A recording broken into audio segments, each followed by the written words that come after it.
27 and a half hours till the NBA early entry draft deadline is here. And still no news from Henri Veesaar. What is going on? This is Tyler Hansbrough, and you're listening to Locked On Tar Heels. You are Locked On Tar Heels, your daily podcast on the UNC Tar Heels. Part of the Locked On Podcast Network, your team every day. Hey there, welcome into the Locked On Tar Heels podcast. I'm your host, Isaac Shade. We're live here on a Thursday evening, April 23rd. It is 8:32 p.m. Eastern Standard Time. This episode's brought to you by FanDuel. Right now, new customers can bet just $5 and get $250 back in bonus bets if that first bet wins. Head to FanDuel.com to get started. Coming up on the show today, later on, we're going to be talking about 5 in 5, this new eligibility plan from the NCAA. It sounds like it's going to happen this summer. So the question is, who's going to be grandfathered into that? What's it all mean? We will unpack that, my thoughts on it. But first, we got to start by talking about Henri Veesaar, who we still have heard nothing from. And as we chat right now, there is less than 28 hours to go until that NBA early entry deadline is here. Wow. Literally, as we speak, going on the other side of the camera, I've got the Diamond Heels on. They've got a 1-0 lead on Duke right now in the top of the 6th. Jason DeCaro has been wildly efficient. I'm not going to say much more about it, though, because once that game goes final, we're going live again, baby. Yes, we're going to unpack the Diamond Heels game 1 of the weekend series. Let's talk Henri Veesaar right now. As we chat, we are down to 3 minutes shy of 27 and a half hours till this deadline of the NBA early entry deadline. As a reminder, the transfer portal closed Tuesday night at 11:59 p.m. Eastern. As another reminder, the Carolina is about to score run number 2. That's a great insurance off a new pitcher. Way to go, fellas. The Carolina transfer portal closes Sunday because of the coaching change. Keep that in mind as well.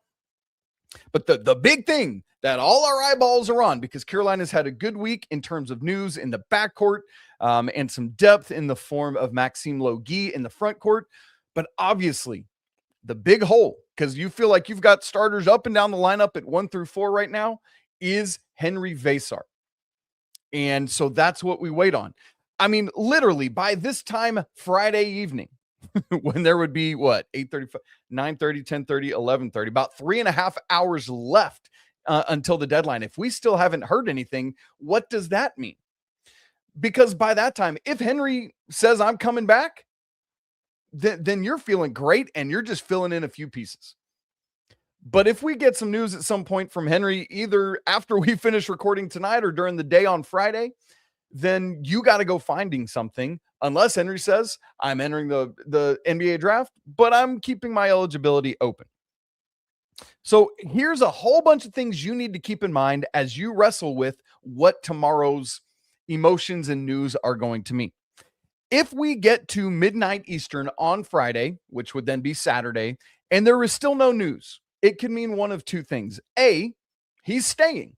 In that regard, no news could be good news. Yes, absolutely. But you need to know this. It was similar about the transfer portal. It could simply mean that he has declared his intent, but the paperwork is still ongoing. That could very well be a thing. But no news is probably good news, because if he does decide to enter the NBA draft, it's going, like, somebody is going to leak it. Somebody is going to hear about it and tell us, whether it's one of the usual newsbreakers or whatever. So there you go. Speculatively, let me say right now, I think Henry's going to be back. 25 hours from now, that could be a foolish statement for me, but I'm here to make predictions. That's what we do. That's what podcasting is all about, right? But I'm going to say right now that if Henry was going to enter, he would have done it by now. I mean, at worst, clearly he's wrestling with it at a big level. And for my money's worth, and frankly, for Henry's money's worth, if you're wrestling with it this much, the guaranteed money is in Chapel Hill. You don't know where you're going to get drafted. You don't know what's going to happen. Am I going to be a first round pick? Am I going to go early second, wherever? And if I'm second, am I going to get a guarantee? Am I going to get a contract? What's going to happen? We don't know. But if for Henry, buddy, if you came back to North Carolina, you could cement a legacy for the Tar Heels and for yourself at Carolina. You could make a whole bunch of money to help continue to set yourself up for life so that no matter what happens beyond college, it doesn't really matter. If you hang on to this money wisely, invest it, do all that stuff, you are set, my guy, the big Estonian. But I get it. The dreams of these young men are to make the NBA. And it's hard to tell a young man to defer that for another year. I hear that, man, and I get it and I understand it. But at the same time, why rush? You're living a great life. You're on a college campus. He seems to very much enjoy it. You have a chance to get even more training and development from an NBA head coach who's won a national championship and an NBA championship, who has a history of developing people. Like, that just all makes sense to me. So speculatively, again, I say Henry's coming back. What's interesting is that earlier this week, the news, the hubbub, the rumors were that Henry or Henry's agents in North Carolina, whether that was Jim Tanner or whom, were just like, it was that Henry was coming back and they're just working on numbers. If that was the case, it's interesting that we haven't heard anything back yet. And so that's where we sit. Now, another question that you might ask yourself, hey, self, or you might ask me, hey, Isaac, is the lack of news, is that good or is it bad? Well, first off, we got to define what good and bad is in that regard. Maybe a better way to ask it is the lack of news pointing to a return to North Carolina or to an NBA draft declaration? With it being this late, it suggests to me, again, a waffling of decision-making. It would suggest that he's trying to figure out, can I get that first round guarantee? I think he's also, there's a thing where you are waiting out other guys, because we know that this is a loaded draft class. And at least as of right now, next year's draft class, which is funny, we're talking about this on the night of the NFL draft, next year's draft class does not, as we sit here on April 23rd, project to be as good. And so for Henry, at least on paper right now, it projects that he has a better shot to be a first rounder next year. It also projects that, and that's with no more development. There's also the capability to come back, grow who you are, grow your ability, bulk up some, because we know Henry needs that. Show, because Henry coming into North Carolina was not a great rebounder. And then he comes in and has all these double doubles. Do that again. Do that without Caleb beside you. He needs to prove that he can. Show that the three-point shooting this year was no fluke, that you've got that. Really, really pour your time into that growth. And look, it's not like he's going to make some kind of piddly money if he's back in Chapel. I mean, the dude would stand to make $3, $4, $5 million or whatever it be. So in my mind, the lack of news points to a waffling of decision-making, but that the fact that it's taken this long would point to a return. Now, keep in mind, of course, that even if he does say, I'm going to the NBA draft, it very likely, I mean, if he was going to the NBA draft and I'm staying in, we would have heard that. It just, that's what history suggests. So history suggests that even if we do get a draft declaration at some point tomorrow, it would say, but I'm maintaining the opportunity to return to North Carolina. So we'll watch that. Now, in terms of some of these other guys that he might be waiting out to see, like, hey, are there enough guys that return to school that I'm going to be in better shape to just slide into that back end of the first round? That's a great question. Really, the only two big names of note are Braylon Mullins, who's coming back to UConn, and Thomas Houck, who's going to Florida. We got some more today that are staying in the NBA draft. Or not staying in, that are declaring for the NBA draft. That's AJ DeBonsa. That's Nate Ament. Obviously, Caleb has already declared for it. Cam Boozer has. Darren Peterson, like all of these frontline guys that we expect. Keaton Wagler, Kingston Flemings. And so that's where that's all at right now. We wait. But unless something crazy happens, I think I really, truly, in my heart of hearts, think that Henri Veesaar is back at North Carolina next year. So we'll wait to see. Now, one of the other things going on is that Henri Veesaar isn't necessarily this, but Seth Trimble sure is. Seems like this 5-5 thing that the NCAA is rolling around right now, in all likelihood, will happen this summer. And frankly, I think it's a brilliant simplification of collegiate eligibility. What? Yeah, I'll explain my thoughts on it coming up in just a second. Right after I tell you about FanDuel, the NBA playoffs are here, where every possession matters, every matchup's magnified, and every game can truly swing a series. And now, FanDuel is giving new customers a great way to get in on the action. Here's what I really like about it. You can bet just $5, and if that bet wins, you're going to get $250 in bonus bets. The app makes it so easy to follow the action with player stats, trends, matchups, all in one place. During the playoffs, that extra insight is so helpful. It makes the entire playoff experience more engaging from start all the way to finish. FanDuel right now has odds for next year's national champion in college basketball. Duke, Michigan, and now Florida are tied with the best odds at plus 700. That number has moved for Florida with Tommy Hauck's announcement of coming back. Carolina sitting back a bit at plus 3,500. They were plus 3,000. I think they got moved back when Veesaar has delayed with it. So we'll see. If you want to get in on that action, check it out. Head to FanDuel.com to get started. Again, that's FanDuel. Play your game. Thanks so much for making Locked On Tar Heels your first listener watch. It's all part of the Locked On Podcast Network, your team every day. If you never miss an episode, it's time to make it official. Join the Locked On Everydayer Club. Get ad-free audio, one-on-one messaging with me, and more. All built for you, our most loyal fans. Go to lockedontarheels.supercast.com. That link is also down in the show notes. You guys, there's this 5-5 concept that's been going around. I haven't really talked about it much on the show, but it's time. Why? Because NCAA President Charlie Baker a couple days ago made a push in favor of it.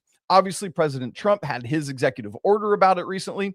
That in itself doesn't mandate them getting things figured out, but it kind of got it going and has moved the needle.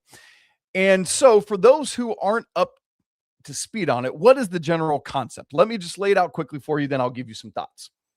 The general concept is that student athletes, both domestic and international, will have 5 years to compete as much as they can, beginning upon their high school graduation or when they turn 19, whichever comes first. And basically, so it allows you to play 5 years if you're healthy 5 years. But it gets rid of waivers. It gets rid of red shirts. If you're injured, sorry about you. However much you can play in a 5-year span is how much you get to play. The purpose of this new system basically is to simplify everything. And so that is my question to myself. Isaac, do you like this simplicity?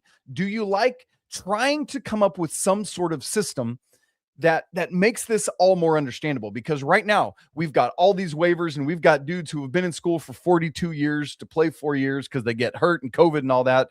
You've got dudes like Tester Ritter coming over to play for Virginia, who I think is 26 years old. That's not real, but you know what I mean. And is going to be a sophomore next year. I love this simplicity. I love that it eliminates the arbitrary nature of waivers and red shirts and things like that. Sure, if you're the NCAA, you might have to face some lawsuits up front, as people thought like they might get some eligibility back. But long term, it should get rid of all of that and make this a more streamlined approach where everybody knows the deal. I just graduated high school. 5 years from right now, I will be done in college. That's all I got. I just turned 19, but I was held back a year. And I'm just now graduating high school. Okay, great. You're 19. You got 5 years. which would mean nobody older than 24 would be in college, any sport, not just basketball. And so the question is this actually going to happen? Well, it's been talked about for a while. And now with President Charlie Baker, the president of the NCAA, coming out in favor of it, it really feels like it's going to happen this summer. And that's leading to a lot of consternation because it's like, what about the seniors? Won't someone think about this? Absolutely, someone will think about the seniors. But doing it now, to me, rip off the Band-Aid and let's go. Let's make it happen. Because if you're a regular on this show, you know that I pretty regularly am disappointed in the NCAA. They are a reactive entity. Very rarely do they get out ahead of things. So I will typically ridicule and mock them. But as I typically do that pretty loudly, I just as loudly want to harumph and champion this. Why? Because instead of being reactionary, they're being proactive. They're being actionary. Is that a word? I don't know. I'm making it up right now. The NCAA is actually trying to be innovative and bring forth a potentially helpful solution for college sports. And I love that. Is it going to be perfect right out of the gate? No, they're going to have to fix things. But I love that they are trying to figure this out and do something that agents and players and coaches and fans alike can all understand. It is what it is. Does that make sense to you? It makes a ton of sense to me. So what's the timeline for this? Well, the D1 cabinet, which is basically the group that makes decisions on things like this, discussed the idea last week. And apparently, according to a Sports Illustrated article, could vote on emergency legislation as soon as mid-May, which I know that seems kind of far away, but it's just a few weeks. And then it would go into effect the following month, which would be like mid-June. Meaning, in mid-June, we could have a whole bunch of this year's seniors trying to get eligibility again. We'll talk about grandfathering here in the third segment in just a minute. And Rick Pitino talked about that. He told Field of 68, quote, "It would be pure chaos. Most teams have used 80% of their NIL already. Don't get me wrong. I'd love to have my seniors back, but our NIL is just about finished." And I hear Coach Pitino on that. But again, that's only a thing this offseason. Some people that have already done a lot, all right, you might not be able to get any of those guys. But I've heard of schools already. Even I read earlier on Thursday of some schools are like, hey, whoa. We're pushing pause on everything because if there's some guys we can go and get that might be able to come back, then we're going to do that. The NABC, which is the like coaches, basically union, I'll call it, is the executive director is Craig Robinson, who used to be the head coach at Oregon State, who oddly enough, if you're not aware, is Michelle Obama's brother. Isn't that funny? Basically put out a big statement from the NABC on Thursday. And just the way I would sum it up is, hey, coaches want a seat at the table for these discussions. And I think that's valid and absolutely should happen. And I think one of the questions a lot of people are going to ask is, are there any exceptions, right? Because we look at, you think about somebody like Luka Bogovac this year, who we were waiting on news and got it literally the day of the first game. There would be none of that because you would already know if he could or not, because 5 years or to play as much as he can in a 5-year span. And so that's a reality. Now, apparently there will be some, like very few exceptions.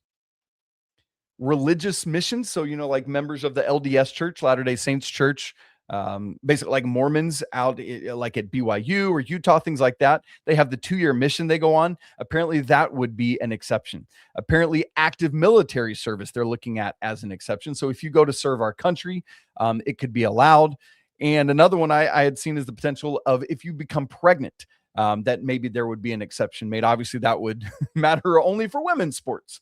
And so, but it seems like only a few exceptions. And there's going to be undoubtedly a few standalone cases where people are like, well, what about this? Or I was expecting to get my 4th year of playing this year, even though it's my 6th year of eligibility. I would imagine they're going to grant those and whatever.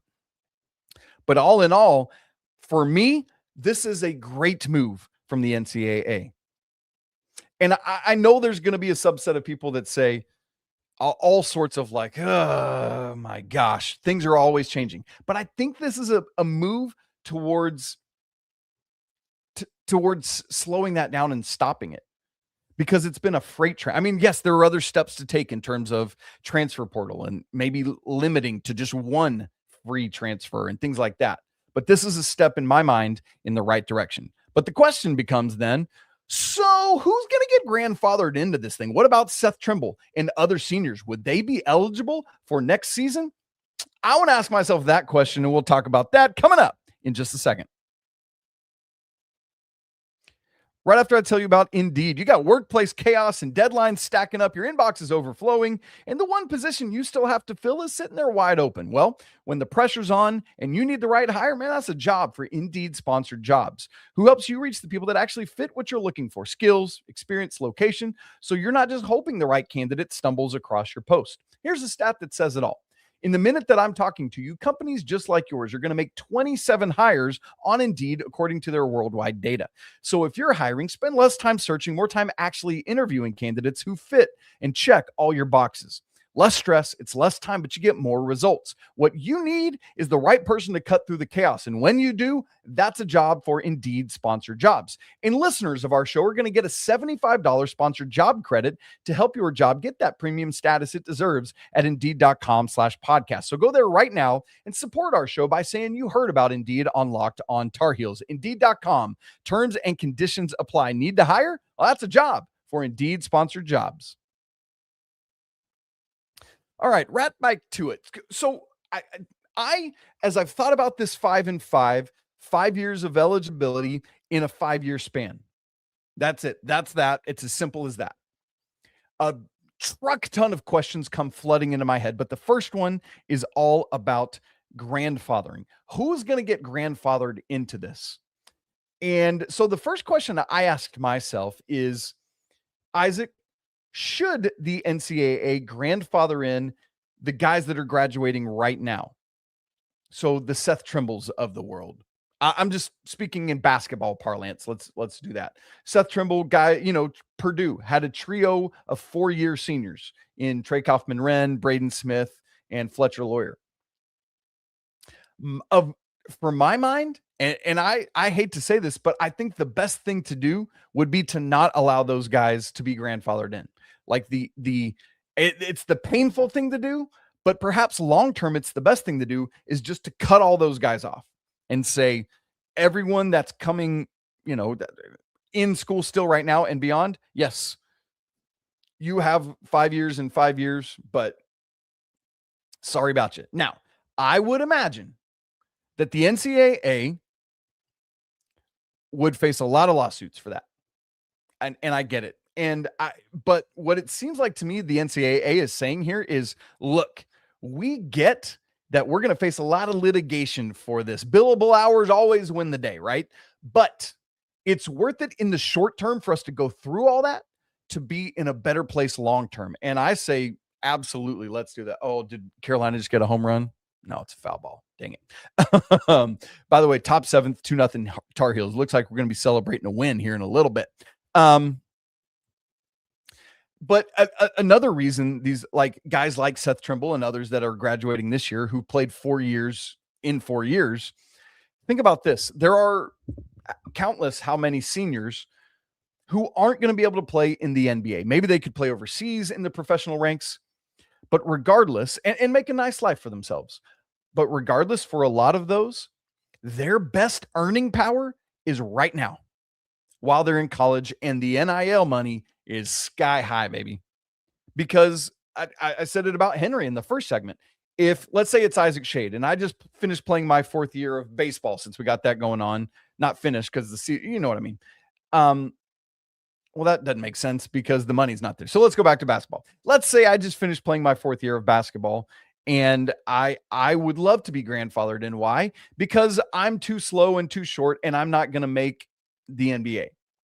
But if I could come back to Chapel Hill for one more year and make $4 million, $4 million for me would set me up for life, because I would invest the heck out of it and take care of my family and hopefully begin the process of future generations. So yeah, if I'm a 4-year player, I want that extra year of eligibility. That just seems fair.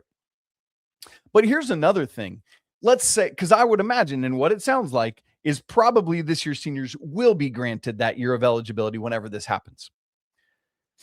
The portal just closed this week. Some of them proactively got into the portal, like Seth Trimble. There are a list of others that seemingly haven't. In my mind, the only fair thing to do would be to reopen a transfer portal for some period of time for those players, if the fourth-year seniors are granted that. Think about it similar to insurance is the best way I can think to describe it. If you get fired, or you start a new job, or you have a baby, or you adopt, or there's something in your life, right? Typically, to get into insurance, you have to wait for open enrollment when the window is open, and then you can enroll. But if there's a thing like that, like for me, I'm about to resign from my other full-time job and only be doing this, so I'm going to go into my wife's insurance. That is a qualifying event because I'm stopping a job, and that triggers an open window for our family to be able to get onto new. I feel like this is one of those moments, right? You know what I mean? And so I feel like the NCAA, if they're going to allow the Seth Trimbles of the world, and I know Seth's in the transfer portal, but other seniors who aren't in the portal, if they're going to grandfather them in, they've got to open a window, a qualifying event window, because if a coaching change does that, so too should an NCAA wide sweeping legislation reform trigger that. That just makes sense. However, players who, let's say there's somebody that just finished their fourth year of playing, but it was their fifth year because of a red shirt or something, I don't think they have a leg to stand on because they would be done. You know what I mean? One question you might ask is, Isaac, why not announce it now, but then wait to implement it next summer? Well, that's a basketball only mindset, because next summer, then you would be hamstringing football teams, right? And so there's really no good time to do it. There's no perfect time to do it. And I get that a lot of teams, I read that Patino quote, and that's good, but you just got to find some kind of time to do it and pull the trigger. And I know another question is, hey, but what about the record books? Isn't this going to mess up all the records and record books and all that? I hear. Remember during COVID when Corey Alexander, every time Armando Bacot would do something, he's like, yeah, but there's an asterisk on it because he played 5 years. Or when RJ Davis was ascending to being second in career points at North Carolina. Well, RJ took 5 years. That's not at all what Corey Alexander sounds like. That's just my making fun of somebody voice. But guess what? If we start allowing 5 years, RJ is going to fit right into that. And let's also remember, there was a day in time when freshmen weren't allowed to play. Freshmen were allowed to participate in NCAA intercollegiate activities starting in the 1972-73 season. I'm sure a lot of people said the same thing at that point. But what about the record books? Well, everything turned out okay, and it will again. However, the difference here is that 4 year, allowing freshmen to play in a way makes sense because that's part of the collegiate experience. A 5-year experience isn't necessarily that. So on that regard, I get it. And I understand the pushback there. So there's just a lot to go with this. We're going to have to keep our eyes on it and watch it. But again, this could happen this summer. Charlie Baker has said, the NCAA president, we got to get this done basically for coaches who are roster building as soon as possible. And the sooner the better. But at the same time, you can't rush a decision like this, because this is a decision that hopefully is something that lasts for a long time. And so I get for the 26-27 basketball rosters or other rosters that are being constructed this offseason, you got to take care of it. But you got to take your time. So that's where we're at. Okay. A couple other quick things. As I said, once the baseball game's done, they're in the bottom of the 7th right now. We're going to go live again to unpack that game, have a little postcast. Lots of other action this weekend, but one thing I want to highlight, women's lacrosse. They're phenomenal. They are in the ACC semifinals on Friday. They beat Duke on Wednesday, and so they will play the 4-seed Syracuse at 5 p.m. on ACC Network. The championship then, if they're so lucky to get past Syracuse, would be Sunday at noon against either Stanford or Clemson. So that lacrosse game is at 5. The baseball team plays Duke. The Friday matchup is at 6. So right in the midst. Both of those will be going on. So I want to thank you all for being here live with me. Those of you who are on a Thursday evening, if you're watching or listening back later, what's up? Shouts to all of you guys as well. Man, so much information. If there's news from Henry at any point on Friday or even later on Thursday, I will hop back in emergency pod. We're going to talk about it. So hear me say that right now. And so that'll be good. Other than that, we'll go live hopefully after each baseball game this weekend. That's kind of my commitment down the stretch here, is after ACC games. And then once we get to postseason games, to do postcasts after each of those. You guys, if you've not subscribed to the show already on YouTube, do that right down in the corner on YouTube. That's a great way to stay locked in with the show. Hit the bell notification so you get push notifications when we're getting ready to go live. Usually it'll send you one about 30 minutes in advance so you can tap right in. If you don't already download audio versions of the show, my big ask to everyone right now, please go and do that. That right now is one of the biggest things to help really spread the news of the show and really help grow things. I appreciate it so much. It means the world to me. If you've not joined the Locked On Tar Heels Discord, a great free community of hundreds and hundreds and hundreds of Tar Heels fans where we're hanging out talking every day. We're chatting the baseball game right now. We've been talking about Henry and more. Check out the Everydayer Club as well. We'd love to have you in there. You guys know the drill, and I want you to say it with me. It's always a great day to be a Tar Heel. We'll talk again in just probably about 30 minutes after the baseball game. But until then, peace.